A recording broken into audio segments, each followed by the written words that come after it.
भारत में अब दुनिया की सबसे एडवांस तकनीक वाले जेट इंजन बनेंगे। ये जेट इंजन अमेरिका और भारत के इंजीनियर मिलकर भारत में तैयार करेंगे।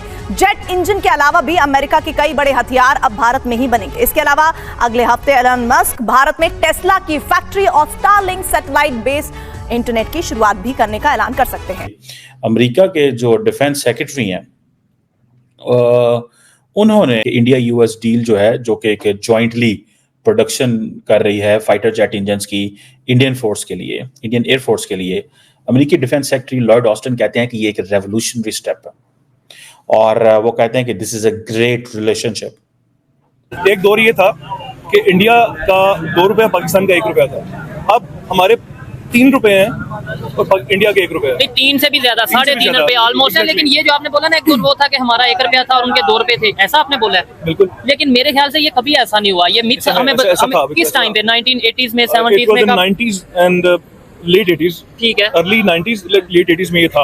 Lloyd Austin has hailed India-US defense deal.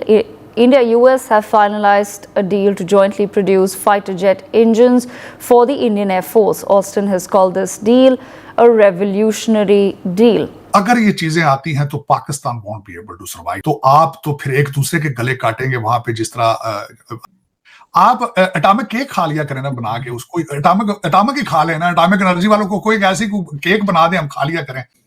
और एज पर दिस डील जो है, ये जो एरोस्पेस, ये जो F414 इंजन हैं, ये को प्रोड्यूस किए जाएंगे भारत के अंदर। क्यों जरूरत पड़ी अमेरिकी सेक्रेटरी डिफेंस को वहां बात करने के लिए? अमेरिका जगह जगह पे भारत के साथ अपने ताल्लुकात की गवाहियां दे रहा है, जगह जगह पे अपने ताल्लुकात के बारे में बातें कर रहा है। जय हिंद दोस्तों, जैसा कि आप लोगों को पता है, जब प्रधानमंत्री नरेंद्र मोदी जी यूएसए के विजिट पे थे, उसी समय एक बहुत अहम एमओयूज पे साइन हुए थे। एमओयूज मतलब मेमोरेंडम ऑफ अंडरस्टैंडिंग, जिसके तहत जो जेट इंजन है वो भारत और यूएसए मिलकर भारत में बनाएंगे और दुनिया को सेल भी करेंगे। ठीक है, उस समय एमओयूज साइन हुए थे, फाइनल नहीं हुआ था। लेकिन दोस्तों, अभी यूएसए के डिफेंस सेक्रेटरी लॉयड ऑस्टिन साहब ने ये कहा है कि यूएसए के गवर्नमेंट की तरफ से ये फाइनलाइज कर दिया गया है कि भारत में जेट इंजन की मैन्युफैक्चरिंग होनी चाहिए। तो दोस्तों, किसी भी समय, किसी भी महीने, किसी भी हफ्ते ये खबर आ सकती है कि भारत में जेट इंजन की प्रोड्यूसिंग या मैन्युफैक्चरिंग शुरू हो चुकी है। दोस्तों, इसको लेके चाइना बहुत ज्यादा कंसर्न है। चाइना के ग्लोबल टाइम में लिखा गया है कि भारत यूएसए के साथ मिलकर एंटी चाइना अलायंस बना रहा है। Bharat, Philippines, Vietnam, Japan, Australia, ये सब मिलकर चाइना को घेरने की कोशिश कर रहे हैं। लेकिन दोस्तों, चाइना को कौन समझाए कि इसकी शुरुआत चाइना ने खुद की। भाई, चाइना ने ही तो पहले BRI और पता नहीं क्या क्या बना के भारत को घेरने की कोशिश की। पाकिस्तान, मालदीव, नेपाल, हर जगह अपनी नेटवर्क, भारत, श्रीलंका, ठीक है, भारत को घेरने की कोशिश की। अब भारत काउंटर कर रहा है तो चाइना की आहू निकल रही है। ये तो गलत बात है। शुरुआत आपने की तो भाई हम भी तो जवाब देने का सलाहियत रखते हैं ना। The US Defense Secretary Lloyd Austin has lauded the India-US relationship. Austin said that the deal between New Delhi and Washington to jointly produce fighter jet engines for the Indian Air Force is revolutionary. क्यों जरूरत पड़ी अमेरिकी secretary defence को वहां बात करने के लिए? और एज पर दिस डील जो है, ये जो एरोस्पेस, ये जो F414 इंजन हैं, ये को प्रोड्यूस किए जाएंगे भारत के अंदर। ठीक है जी। सो अब ये जो इंजन हैं, ये यूज़ किए जाएंगे तेजस Mark II फाइटर जेट्स के लिए। ये कहा जा रहा है कि जब इसकी प्रोडक्शन स्टार्ट होगी तो ये एक पाकिस्तान कहाँ खड़ा होगा, ये सवाल है। चीनी जो डिफेंस है उसकी तो कैपेसिटी कोई नहीं है, कैपेबिलिटी कोई नहीं है। चीनियों की कैपेबिलिटी कोई नहीं है, ठीक है। और जब उनकी कैपेबिलिटी कोई नहीं है तो हम उनको किधर इस्तेमाल करेंगे, कैसे इस्तेमाल करें, ये सवाल तो है। जनरल इलेक्ट्रिक जब आएगी इंडिया के अंदर, आ चुकी है, ठीक है जी, और आके तो इतने बड़े पैमाने पे काम करेगी। तो आप इमेजिन कर सकते हैं कि इंडियन जो साइंटिफिक कम्युनिटी है या जो इंडियन फौज है वो पाकिस्तान से कितनी आगे चली गई। मुझे ऐसा लग रहा है कि शायद आज भी बहुत गलत फैसले कर रहे हैं, बहुत ही गलत फैसले कर रहे हैं। मैं नहीं, I don't want to comment much on this, लेकिन मुझे ऐसे लग रहा है कि हमारे फैसले अच्छे नहीं हैं। हम चीन के बहुत करीब हुए पिछले 10 साल, अभी चीन से थोड़ा पीछे हो रहे हैं। और दुनिया क्या समझती है कि ये प्रो चाइना है। शायद हम अब वो प्रो चाइना नहीं रह गए। अमेरिका जगह जगह पे भारत के साथ अपने ताल्लुकात की गवाहियां दे रहा है, जगह जगह पे अपने ताल्लुकात के बारे में बातें कर रहा है। आप बात समझ रहे हैं कि जगह जगह पे बात की जा रही है कि ये एक ट्रांसफॉर्मेशनल मोमेंट है। ये डिफेंस डिपार्टमेंट अमेरिका का कह रहा है, मैं नहीं कह रहा। एक तरफ पाकिस्तान है कि हम रिक्वेस्ट दुनिया को बता रहे हैं हमारा सऊदी अरब से बहुत अच्छा तल्लक है, चीन से बड़ा तल्लक है। इधर अमेरिका जो है वो दुनिया को ये बता रहा है कि हमारा इंडिया के साथ एक ट्रांसफॉर्मेशन मोमेंट आ गया, कि दुनिया की 2 बड़ी डेमोक्रेसीज, ठीक है, दुनिया के एक बड़े इनोवेटिव वर्क के अंदर और बड़ी इनोवेटिव कंपनीज जो हैं वो आई हैं और काम कर रही हैं, ठीक है जी।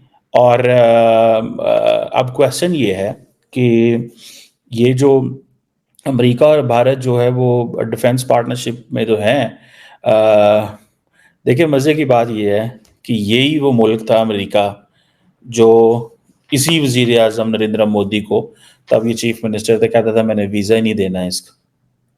उस वक़्त आप इमेजिन करें कि इंडियन जो अमेरिकन एम्बेसी होगी इंडिया के अंदर, उनका क्या व्यू होगा इनके बारे में। एंड देन यही अमेरिकी इंडियन वज़ीर आज़म है कि अमेरिकी सदर ने इनके लिए वाइट हाउस के अंदर एक जिसे कहते हैं रेड कार्पेट वेलकम दिया, कांग्रेस से खिताब हो रहे हैं, everything is open for prime minister Modi, हर चीज़ उनके लिए खोल दी गई है, ठीक है जी। और ये एक आप समझ लें कि ये जो क्रिटिकल टेक्नोलॉजीज़ हैं जिसमें आर्टिफिशियल इंटेलिजेंस है, अनमैन्ड एरियल व्हीकल्स हैं, quantum physics, undersea domain awareness है, बहुत कुछ है, ठीक है जी। अमेरिका कह रहा है कि ये हर जगह पे इंडिया का हमारा क्रिटिकल पार्टनर है, ठीक है जी। और ये जो एक बढ़ती हुई कमिटमेंट है, ठीक है जी, इंडो पैसिफिक के अंदर एंड क्वाड, एंड देन अभी तो ये पता चल रहा है कि इंडिया को कहा जा रहा है कि they should be member in the AUKUS, कि मैं किसी चीज को रोक नहीं पा रहा तो मेरे लिए बुरी है। हाँ ठीक है, वो है ना मिसाल लुमड़ी वाली के जी अंगूर खट्टे हैं, हाँ, अंगूर मेरी खट्टे कौन से बाहर हैं तो वो खट्टे हैं। अच्छा, लास्ट में मुझे आप ये जरूर बताइएगा, अगर ऐसी चीजें, जाहिर बात है जो पाकिस्तान में हुआ है पूरी दुनिया में जाएगा कि भाई पाकिस्तान में ट्विटर नहीं चल रहा, बैन है, ऐसी चीजों को देख के इंटरनेशनल इन्वेस्टर, चाहे वो कोई कंपनी हो, ऑनलाइन कंपनी हो या कोई दूसरी कोई भी मल्टीनेशनल कंपनी हो, वो पाकिस्तान में आना चाहेगी। उन्हें ये होगा कल को मेरा बिजनेस चलना है, इन्होंने कहना बैन कर दो, चाहे मजहब के नाम पे चाहे किसी के। बिल्कुल, ये आप एक प्रेसिडेंट सेट कर रहे हैं उन कंपनीज के लिए जिनमें विल है दोबारा आने की। ठीक है, अगर आप ये प्रेसिडेंट सेट कर देते हैं तो मेरा नहीं ख्याल कि और कंपनी यहाँ इन्वेस्ट करेगी। एलन मस्क की एग्जांपल ले लें, एक्स का जो मालिक है वो इंडिया में जाके टेस्ला में इन्वेस्ट कर रहा है, टेस्ला का प्लांट लगा रहा है, यहाँ पे तस्ले का प्लांट नहीं लगाया उसने यार, अब खुद ही कंपेयर कर ले। वहाँ पे टेस्ला का लगा रहा है, यहाँ पे तस्ला यानी पानी भरने के लिए जो बर्तन का प्लांट नहीं लग रहा है यहाँ पे, तो आप इसी चीज से कंपेयर कर लें पाकिस्तान को कि हम कहाँ पे किस लेवल पे खड़े हुए हैं। ठीक है, कंपैरिजन तो मैं समझता हूँ बनता नहीं है, सीखना बनता है। मतलब ये है कि कंपैरिजन, क्या आपको लगता है इंडिया से कंपैरिजन बनता है हमारा? किसी भी वे में नहीं बनता। आप 5th बड़ी इकोनॉमी बन चुका हुआ है, कहाँ पे कंपैरिजन करेंगे आप? हाँ वही ना, लेकिन सीखना चाहिए कि नहीं पॉलिसीज को। सर देखें, नबी करीम सल्लल्लाहु अलैहि वसल्लम ने यहूदी के साथ भी बिजनेस किया है, ठीक है, ये नहीं है कि जी वो यहूदी उनके प्रोडक्ट नहीं लेंगे। हमारी यहाँ पे कौन सी ऐसी प्रोडक्ट बनती है जो हम उनके स्टैंडर्ड पे लेके जाएं? हाँ।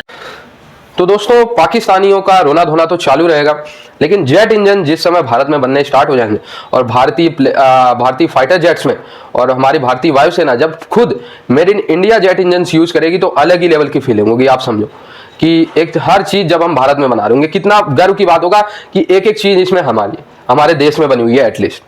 ठीक है, सो ये बहुत ज्यादा इंपॉर्टेंट चीज है।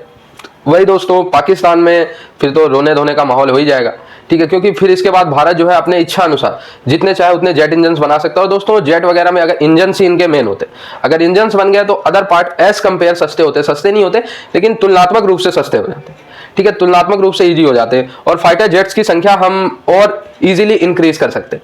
अभी भारत के पास फाइटर जेट्स की संख्या सीमित है, हालांकि वो भी इनफ है लेकिन सीमित है। हम अपने मर्जी अनुसार बढ़ा नहीं सकते, बढ़ा सकते हैं तो हमें उसके लिए बहुत ज्यादा बजट जो है गवर्नमेंट से अप्रूव कराना पड़ता है।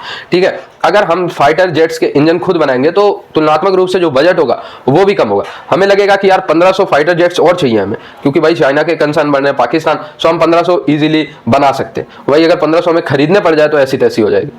ठीक है, तो ये जो है बहुत बड़ा एक तरीके से भारत के लिए फायदा है। और दोस्तों इसमें यूएसए का भी फायदा है।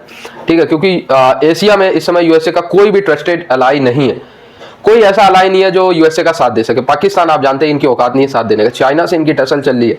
ठीक है, और भी कोई मतलब इतने स्टेबल कंट्री है। सो यूएसए के लिए भारत ही एकमात्र ऑप्शन, और भारत क्योंकि करके दिखाता है। ठीक है, इसलिए यूएसए भारत को अपना ट्रस्टेड पार्टनर बनाना चाहता है, लेकिन वही है कि भारत वही चुनेगा जो भारत के लिए हित में हो। आई होप ये वीडियो आपको अच्छा लगा, जुड़े रहे ऐसी वीडियोस के लिए। तब तक के लिए धन्यवाद, जय।